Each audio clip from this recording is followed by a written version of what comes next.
Hello out there, Dark Age Camelot community.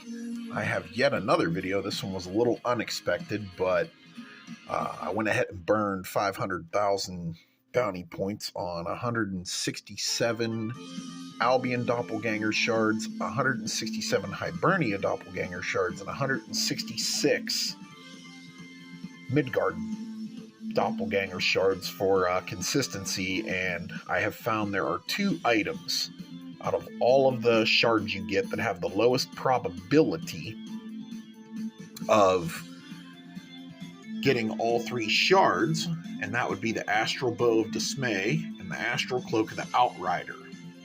And I would like to show everybody why. All right, as you can see, I got my fletching menu pulled up. Archery has some unique rules to the combat mechanics, and now that I have these items, I'm going to I already created the scout. I'm going to level a scout to 50 to do a combat mechanics test with archery. The basic premise is, with exception to like my hero using a short bow or like an infiltrator using a crossbow that they can't spec, archery is considered a spell now. So the weapon speed value for your combat speed is no longer relevant. It's actually based off of your dexterity and your casting speed bonuses. Okay. Another thing that's unique to archery is weapon procs. A crafted weapon will not proc even if you add a proc to it later. You actually have to craft a tinctured weapon that comes with the proc already when it crafts. All right, as you can see, I haven't unlocked legendary recurve bows yet. But legendary weapons also come with procs on them already. The Astral Bow of Dismay.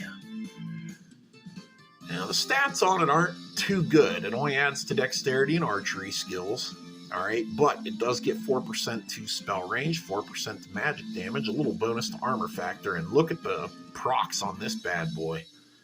Armor factor debuff, which that would be affected by debuff bonus in your template, which means you could actually take a player's armor factor down more than 60, and it lasts for 30 seconds. And it's got an Omni Life Drain. An Omni Life Drain is considered an attack spell, which means bonuses to magic damage and mastery of magery if you can spec it, which I haven't checked the Midgard Hunter to see if they can spec it because they have Beastcraft. Would also affect that and increase the damage beyond 100. Okay, one of the other bows that comes with a nice little proc in it is Remorseless, but really this right here.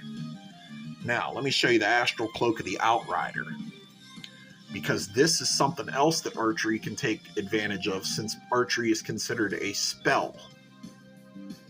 Spell piercing. Now, anybody who's spec'd a caster class knows you can take spell piercing to 10%, spell damage to 10%. All right, those are all bonuses that affect archery.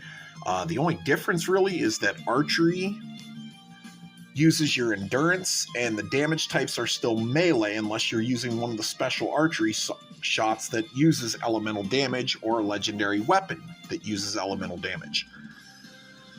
But I can see with just those two items alone, I mean, you got all these different items you can put into a template on a character. You could make a really mean archer.